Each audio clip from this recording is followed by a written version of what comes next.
በየካቲት 23 ቀን 1888 ዓመተ ምህረት የተገኘው የአድዋ ድል ለድል አድራጊዎቹ ኢትዮጵያውያን ለአፍሪካውያንና ለመላው የጥቁር ሕዝብ የአሸናፊነት መንፈስን ሲያጎናጽፍ በአንጻሩ የጣሊያን ሽንፈት ነጮችን በጦርነት መርታት እንደሚቻል ለመላው ዓለም ሕዝብ ያሳየ ክስተት ነበር።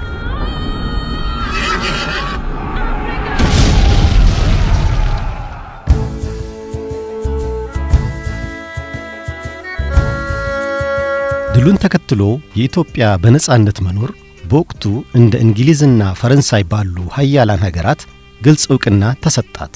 ሌሎች የአውሮፓ ሀገራትም ጣሊያንን ጨምሮ የኢትዮጵያን ሉዓላዊ አገርነት ተራ በተራ ተቀበሉ።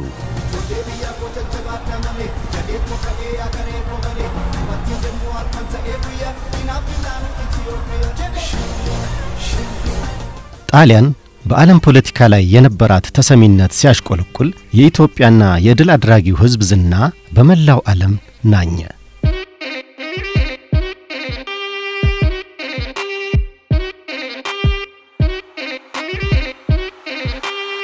በአድዋ ጦርነት አንገቷን የደፋችው ጣሊያን ግን ሽንፈቷን በቀላሉ ተቀብላና ረስታ መቀመጥ አልቻለችም ነበር። በ1920ዎቹ መጀመሪያ ላይ ስልጣን ላይ የወጣው ቤኒቶ ሙሶሎኒ የጣሊያንን የቀደመ ገናንነቷን እመልሳለሁ የሚል ፖሊሲ ይዞ በመነሳቱ ኢትዮጵያን መውረርና አድዋ ላይ የደረሰባቸውን ሽንፈት መበቀልም ቀዳሚ ህልሙ አደረገ።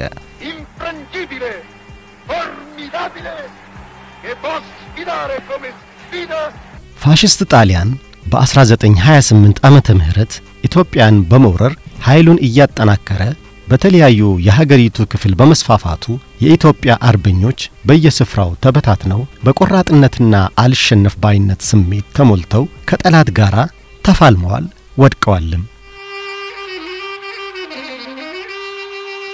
ጣሊያኖች ኢትዮጵያን በቅኝ ግዛት ለመያዝ የነበራቸው ህልም ለሁለተኛ ጊዜ እየከሸፈ መሆኑን ተረድተዋል። ንጉሱም በስደት ከቆዩበት እንግሊዝ ወደ ሀገራቸው ተመልሰዋል። በአምስቱ ዓመት ጦርነትም በአርበኞች ብርቱ ክንድ እረፍት አጥቶ ተስፋ በመቁረጥ ውስጥ የነበረው የፋሺስት ጦርም የመጨረሻ ዕድሉን ለመሞከር አንድ አውደ ውጊያ ቀርቶታል። ነገሩን ተረድተውት በደቡብ በኩል አርበኞችን ሲያደራጁና ከንጉሱ ጋር ሲጻጻፉ የነበሩት ደጃዝማች ገዛኸኝ 350 የሚሆኑ አርበኞችን አስታጥቀው በከበደ ወልድ ዮሐንስ በኋላም ደጃዝማች በተባሉት መሪነት ወደ ኢሉባቦር እንዲዘምቱ አዘዙ። ዳግማዊ አድዋ ሊባል ወደሚችለው ሳምቤ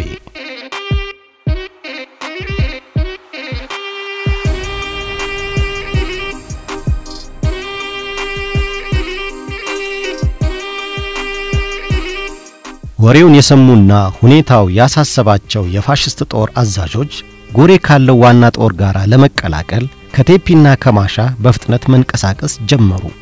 ሆኖም በባሮ ወንዝ ላይ የወልደ ማርያም ሆማና የአባ ጣሎ ጭፍሮች አደጋ ስለጣሉባቸው በደቡብ ዲዱ ላሎና ጎርዶሞ በኩል ጎሬ ገብተው የ300 ወታደሮቻቸውን ሕይወት አተረፉ። ወልደ ማርያም ማሆ የሚባል ከዛ አባ ጣሎ የሚባል ባሮ ወንዝ ላይ ሲያስቸግሩ እነዚህ ጣሊያኖች ከቴፒ የመጡትን መንገድ ከልክሎ አስቸግሮ ወደ ዲዱ ላሎ ያስመለሰና ከዛ በጎርዶሞ እንዲገቡ አምልጦ እንዲገቡ የሆነው እና ከቡሬ ማለ በቃ ሳምንት ስለሆነ ሁሉም ነው ከጋምቤላ ራሱ መጥቷል።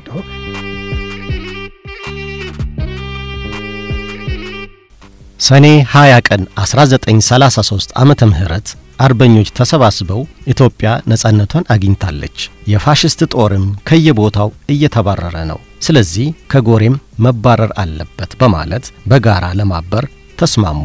ለዚህም እንዳይካካዱ ደብቀው የነበረውን የኢትዮጵያ ባንዲራ አውጥተው በመዘርጋት ተማማሉ። ለሕዝቡም የፋሺስት ፕሮፓጋንዳን ከንቱነት ስላስገነዘቧቸው ሕዝቡም ድጋፍ መስጠትና ተባባሪነቱን መግለጽ ጀመረ።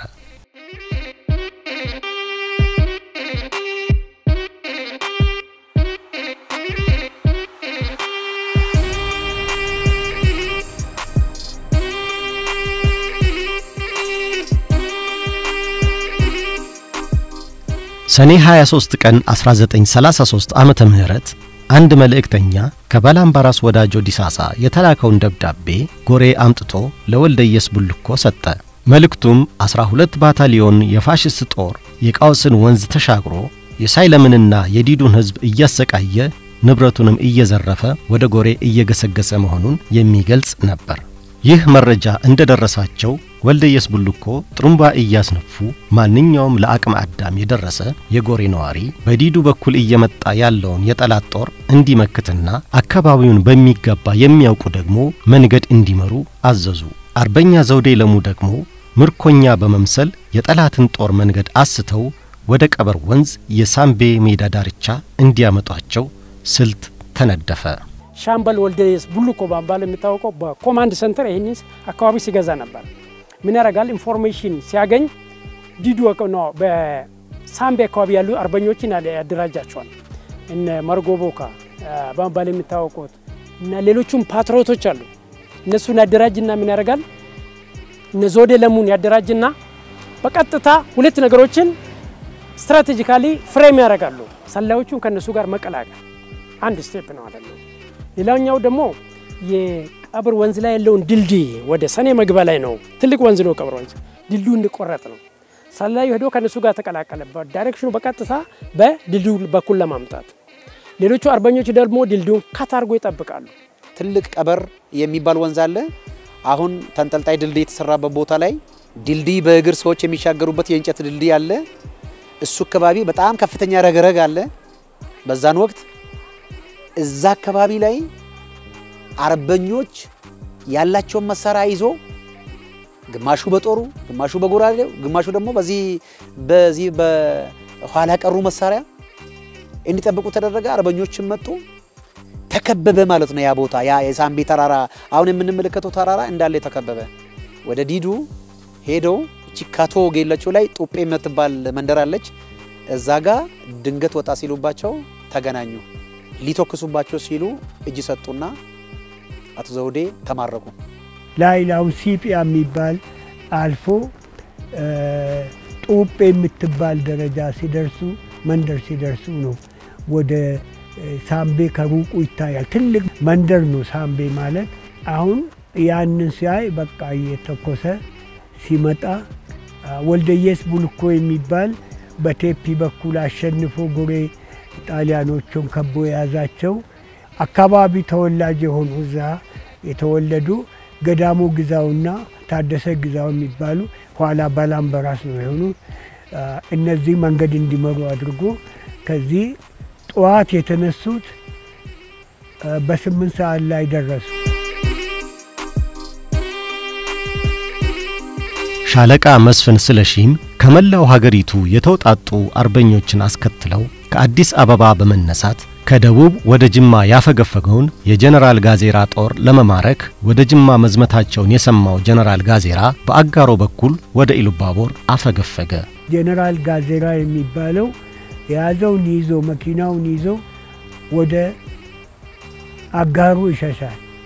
አሁንም ከኋላው ጠላት ስላለ ሲሸሽ በደሌ ላይ ራስ መስፍን ይገጥሙታል፣ ያሸንፉታል። የመጨረሻው ቀላል መሳሪያ ይዞ ጮራ ደርሶ እዛ ህዝቡ ሲነሳበት ወደ ገባ ሲሄድ ወሩሙ ሲደርስ የባሰው ነው እየከበደ መጣ። አልጌ ይደርሳል። ከአልጌ ሱጴ፣ ከሱጴ ዶረኒ፣ ከዶረኒ የብርብር ወንዝ ተሻግሮ ወደዚህ ዩብዶ ላይ እንግሊዝ አገኘ። ለነሱ እጅ ሰጠ። በቃ እሱ ተረፈ። ሻለቃ መስፍን ጎሬ እንደደረሱ ወደ ሳንቤ ለዘመተው አርበኛ መልእክተኛ ላኩ። በነጋታው የሻለቃ መስፍን ጦር በአጋፋሪ ከበደ ይርዳው ኋላ ላይ ደጃዝማች በተባሉት እየተመራ በ3 አቅጣጫ ወደ ሳንቤ እንዲዘምት ታዘዘ። በዚህ መሰረት ቀኛዝማች ጦቢያው ጎበና ወደዚያ እንዲዘምቱና የጠላት ጦር በጋምቤላ በኩል አምልጦ እንዳይሸሽ እንዲያግዱ፣ ዋናው ጦር ደግሞ በመሐከሉ የጎሬ ሳንቤ መንገድ ተከትሎ እንዲዘምት ተደረገ። እንግዲህ ጣሊያን ወደ ጎሬ በሚመጣበት ሰዓት አርበኞች አልተቀመጡም። ጎሬን መጣ ጣሊያን እዚህ በመጥቆይበት ሰዓት አንድ ቡድን በዚህ በወለጋ በኩል መጣ፣ አንደኛው ከሸዋ የተነሳ በደጃዝማች ገረሱ ዱኪ የሚመራ በነ ጃገማ ኬሎ የሚመራ ቡድን ደግሞ በዚህ በጅማ በኩል አድርጎ ወደ ኢሉባቦር መጡ ማለት ነው። በዚህ በምዕራብ በኩልም ደግሞ በሸካ አድርጎ የመጡ ተርበኞች አሉ። በሌላ በኩል ደግሞ እዚህ ደጃች ስለቺ የሚባሉ ደግሞ እዚህ የነበሩ አገረ ገዢ የነበሩ የጥቁር አንበሳን ጦር የሚመሩ እሳቸው ደግሞ የዚህን ያከባቢን አርበኞች ጫካ ለጫካ እያደራጁ አርበኞች እየተደራጁ በሳምቤ በኩል ደግሞ ትልልቅ አርበኞች የሚኖርበት አካባቢ ነው። ትልልቅ አባቶች ያሉበት እነ ዘውዴ ለሙ የሚባሉ ታላቅ ሰው ያሉበት እንደነዚህ አይነት አርበኞች ደግሞ እዛው ሰዎችን አደራጅተው ጠበቁ ማለት ነው።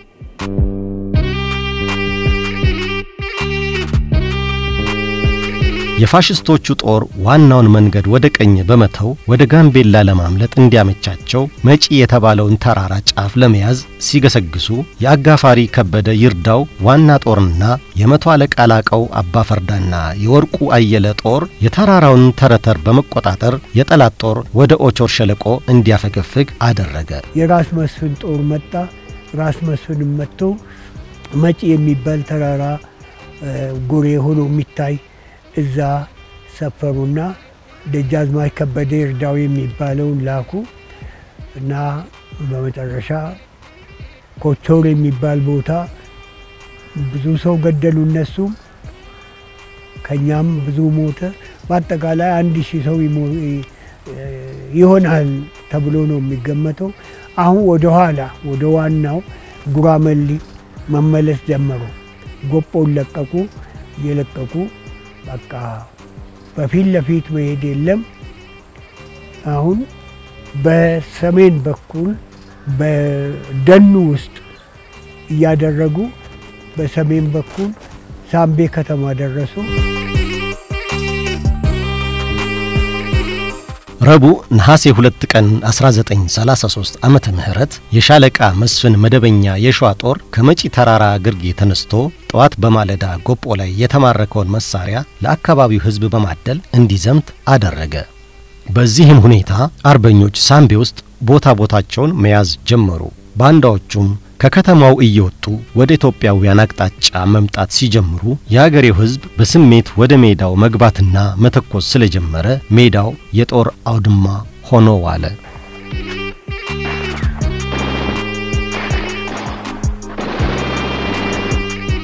በጉራመሌ ተራራ ላይ የቀረው የፋሽስት ጦር ባደረገው የመትሬስና የመድፍ ተኩስ ሽፋን እየተረዱ ጣሊያኖች ሜዳውን ተቆጣጥረው ዋሉ። በዚህ ጊዜ ከዲዱ ከሌቃና ከከቶ የመጣው ሕዝብ በተለያየ አቅጣጫ ወደ ሳምቤ ሲጠጋ ጣሊያኖቹ ከሁሉም አቅጣጫ ስለተከበቡ በሳምቤና በድልድዩ መካከል ያለውን መንገድ በመያዝ መከላከል ጀመሩ። የምዕራብ ኢትዮጵያ ጦር ወደ ጎሬ ዘመተ ማለት ነው። ትልቅ ውጊያ ተካሄደ እዚህ ከተማ ላይ። በዛን ጊዜ እዚህ ውጊያ በሚካሄድበት ሰዓት በዚህ በሚዛን በኩል ደግሞ 12000 የሚጠጋ ጦርን የያዘ ሰራዊት ወደ እዚህ መጣ ማለት ነው። ከቡሬ ከበደሌ ከመቱ አሁንም ጦርነቱ ያደረገ ሲሄድ ከመሃል ሀገር ያሉት አርበኞች በጀነራል ጃገማ ኬሎ የሚመራው ኃይል ከመሃል ሀገር ይንቀሳቀሳል። በነጃ ሌንሴ ኬሎ ነጃገማ ኬሎ ጀነራሎች ከሀገር ውስጥ ያሉት አርበኞች ከሰንትራል ያሉት አርበኞች ከጅማ ከወለጋ ለራስ ምሮ ክተት ይመጣሉ። ጦርነቱ አሁንም በጣም እየተጠናከረ ሲሄድ እየተጠናከረ የመጣው የጣሊያን ኃይል ተጨማሪ ኃይል ሲመጣ እየተመታ እየተዳከመ ሄደ። ፋይናል ቪክቶሪው ላይ ራስ መስፍን ስለሺ በእንግሊዝ ጀነራሎች ራሳቸው እና ጀነራል ዳላስ እንደተካፈሉበት ነው።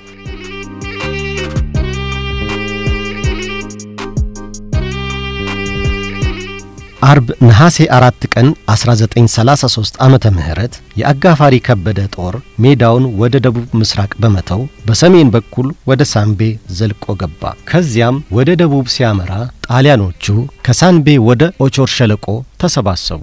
በጉራመሌ ተራራ ላይ የቀረው ጦር በሁሉም አቅጣጫ መከበቡን ስለተረዳ ቀደም ሲል በሻለቃ መስፍን ያለ ተጨማሪ ደም መፍሰስ እጅ እንዲሰጡ 3 የሀገር ሽማግሌዎችን ደብዳቤ አስይዘው ልከውበት በነበረው መሰረት የተኩስ አቁም ስምምነት ጠየቀ።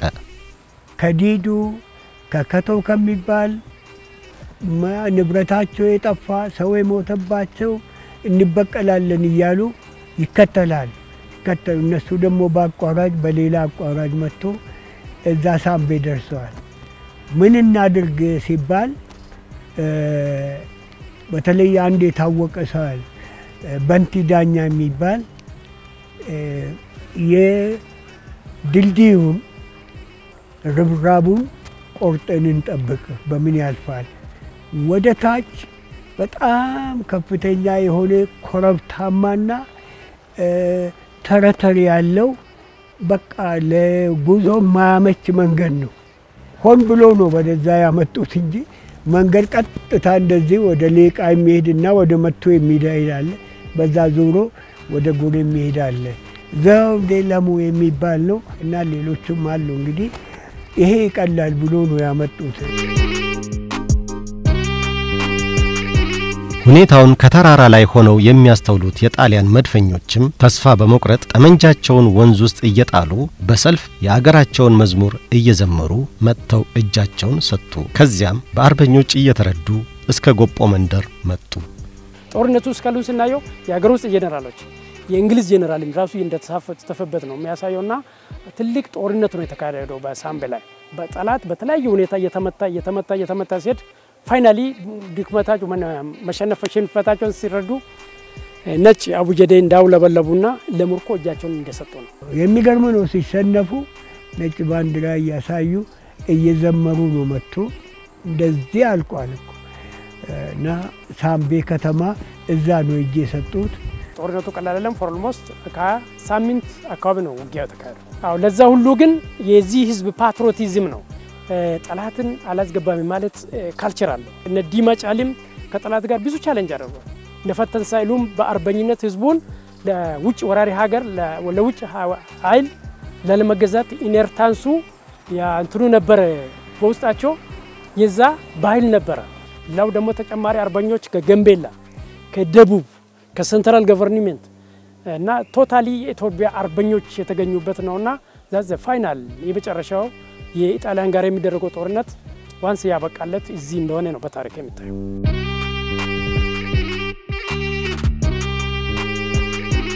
በጦርነቱ ከተካፈሉት የፋሽስት ጦር ውስጥ አብዛኛው በህይወት ተርፈው የተማረኩ ሲሆን ከባንዳዎች መካከልም 23 ብቻ በህይወት ተገኝተው ነበር። የተቀሩትም ለማምለጥ ሲሞክሩ በአገሬው ህዝብ እየታደኑ እጃቸውን ለመንግስት እንዲሰጡ ተደረገ። ከጉራመሌ ተራራና ጎጶ ፋሽስቶች ሲጠቀሙበት የነበሩት የጦር መሳሪያዎችም ሊወረሱ ችለዋል። 7578 በህይወት ተረፉ።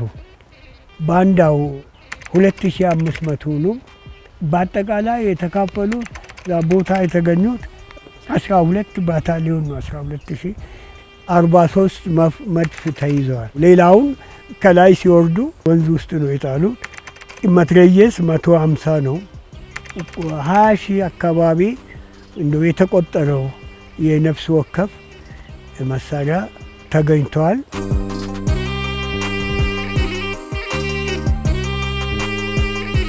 ለምርኮኞቹም በየቦታው ግብዣ እየተደረገላቸው ነሐሴ 5 ቀን 1933 ዓመተ ምህረት ወደ ጎሬ ካመጧቸው በኋላ እንደየጉዳታቸው መጠን ሕክምና እየተደረገላቸው በጮራና በበደሌ ላይ ከተማረኩት ጋራ በድምሩ 19750 የፋሽስት ጦር ምርኮኛ በአንቦ በኩል በቀኛዝማች ሙላቱ በየነ አማካኝነት ስንቅ ከሀገሬው ገበሬ በግዢ እንዲያገኙ በጉዞ ላይ ምርኮኛ ቢሞት የሀገሬው ሰው ተሰብስቦ በምስክር ፊት በስነ ስርዓት እንዲቀብርና ንብረቱም እንዲመዘገብ የሚያዝ ባለ 12 አንቀጽ መመሪያ ተዘጋጅቶ በሰላምና በክብር ወደ አዲስ አበባ እንዲሄዱ ተደረገ። 12 14 አንቀጽ ያለው መመሪያ ተጽፎ መንገድ ላይ ህዝቡ እንዲያበላቸው ቀኛዝማች ሙላቱ የሚባሉ ናቸው። እነሱ ስለ ጤንነታቸው፣ ስለ ምግባቸው፣ ስለ ሴኩሪቲ ማንም እንዳይነካቸው ያንዳንዱን ባለባት በዛ በኩል ሲያልፍ ጥበቃ እንዲያደርግላቸው ሁሉንም መስተንግዶ እንዲሰጣቸው እየተደረገ ሰብአዊነት እንዳይጎድላቸው ተብሎ ነው የተጻፈው። ሲሞቱም በመንገድ ላይ በስነ ስርዓት እንዲቀበሩ ተብሎ ነው የተጻፈው።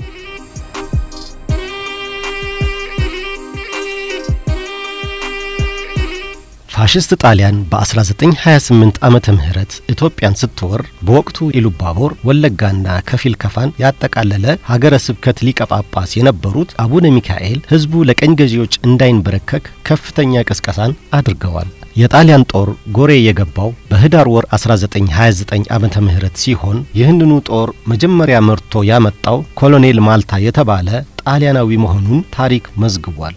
በዚህ ወቅት አቡኑ ከአርበኞች ጋራ በመሆን ሳንቤ ላይ በመንፈሳዊ አባትነት የሚመሩትን ምእመን ሲያበረታቱ ነበር። ጣሊያን እንግዲህ አገራችንን ሲወር እኚህ አባት እዚሁ መንጋቸውን እየጠበቁ ህዝባቸውን እየባረኩ እየቀደሱ እየጠበቁ ለሀገራቸውም እየጸለዩ ሀገርን ኢትዮጵያን ሊወር ከመጣው ጠላት ጋራ ከአርበኞች ጋራ ሆኖ አርበኞችን እያበረታቱ አይዟችሁ እያሉ የበኩላቸውን ድርሻ እያበረከቱ ሰማዕትነትን ተቀብለው በመጨረሻው ሞቷል ማለት ነው። ህሊናቸውን አልሸጡ ለኢትዮጵያ ነው እንደዚህ የተናገሩት። ህዝቡ ተዋጉ ነው ያሉት። ህዝቡ እኚህ ጳጳስ ያንድ ብሔር ወይም ያንድ ሃይማኖት ወኪል አይደሉም፣ የመላው ኢትዮጵያ ናቸው።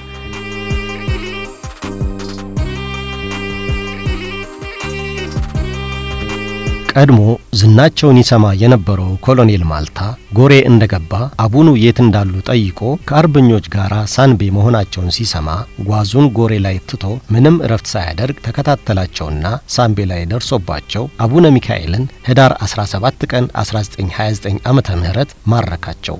አቡኑ ቄስና ደካማ ስለሆኑ ይፈቱልን ብሎ ህዝቡ ልመና ቢያቀርብም የጣሊያን ጦር አዛዥ የህዝቡን ተማጽኖ ሳይቀበል ቀረ።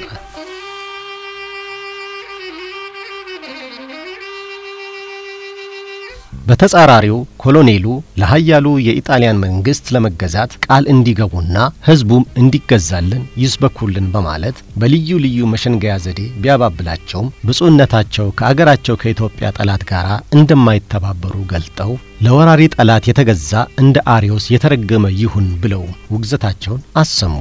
ለኢጣሊያ መንግስት ለቪክቶሪዮ ኢማኑኤል ስበኩ ወይም ህዝብን ወይም ከህዝብ ጋር አስታረቁ። ይሄ መንግስት የክርስቲያን መንግስት ነው፣ እንደበፊቱ ትገዛላችሁ፣ ሌላ ነገር አይመጣም እና ህዝቡን አረጋግዱ፣ ፓሲፋይ አድርጉልኝ ሲሉ አይሆንም ብሎ ረገሙ። በቃ አቡነ ጴጥሮስ እንዳሉ ነው።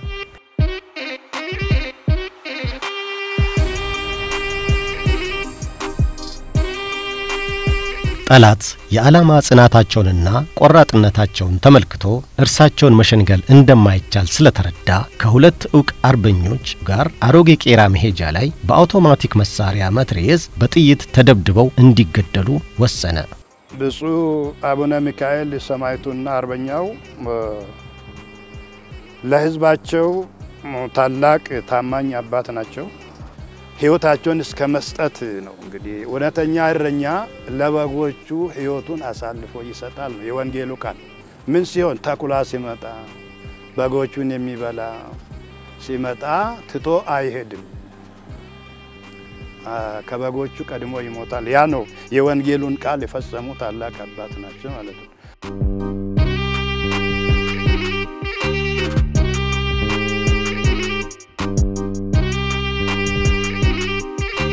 እኚህ ከመጀመሪያዎቹ ኢትዮጵያውያን ጳጳሳት መካከል አንዱ የሆኑት አቡነ ሚካኤል ለወራሪ ጠላት አልገዛም አልንበረከክም፣ ለዚህም የምትገዙትንም አውግዣለሁ ብለው እንቢ ለሀገሬ፣ እንቢ ለነጻነቴ፣ እንቢ ለሃይማኖቴና ለሰብአዊ ክብሬ በማለት ውድ ህይወታቸውን ሰውተው በሰማዕትነት አልፈዋል። ስማቸውም በተመሳሳይ የዓላማ ጽናት ህይወታቸውን ከሰውት ከሰማዕቱ አቡነ ጴጥሮስ ጋር በታሪክ ሲዘከር ይኖራል። እንግዲህ አንድ ሐዋርያ የተሾመበትን ህዝብ ለህዝቡ አባት ነው። ይባርካል፣ ይቀድሳል፣ ሃይማኖትን ይሰብካል፣ ያስተምራል። ሃይማኖትን ብቻ ሳይሆን ስለ ሀገርም ደግሞ ሀገር በሰላም እንድትኖር መጸለይ አለ፣ ለሀገር መጸለይ አለ። ከዚህም አልፎ ተርፎ ደግሞ ሀገርን የሚያፈርስና የሚወር ካለ ለሀገር ነጻነት ደግሞ መዋደቅ ያለ ጉዳይ በመሆኑ በዚህ ምክንያት ጣሊያን ኢትዮጵያን ሲወር እሳቸው እኔ እንደ ወንድሜ እንደ ጴጥሮስ ሰማዕትነት እቀበላለሁ እዚሁ ከህዝቤ ጋራ እሞታለሁ እንጂ አልሄድም ብለው ከዛ በኋላ ከአርበኞች ጋራ አርበኞችን እያበረታቱ በርቱ እያሉ እየጸለዩላቸው አብረው እየታገሉ ቆዩ። መጨረሻም ጣሊያን መጣና ያው ገደላቸው ማለት ነው። ህይወታቸውን ሰውተዋል ማለት ነው፣ ሰጥተዋል ማለት ነው።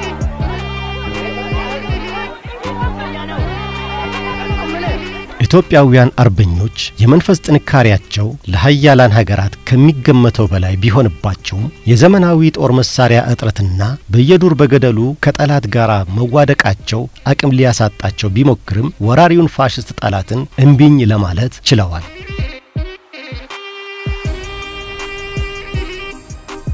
የቀደሙ አባቶቻቸው አድዋ ላይ ድል በማድረግ ያስመዘገቡትን ታሪክ በእልህ አስጨራሽ የ5 ዓመታት ትግል ሲፋለሙ ቆይተው የመጨረሻውን ፍልሚያ በሳንቤ የጦር ሜዳ ላይ የደመደሙት የኢትዮጵያ ጀግኖች አርበኞች ለ40 ዓመታት ያክል ስትዘጋጅ ቆየችውን ጣሊያን በከባድ መስዋዕትነት ድባቅ መተው ሀገራቸውን በነጻነት የጸናች አድርገዋል።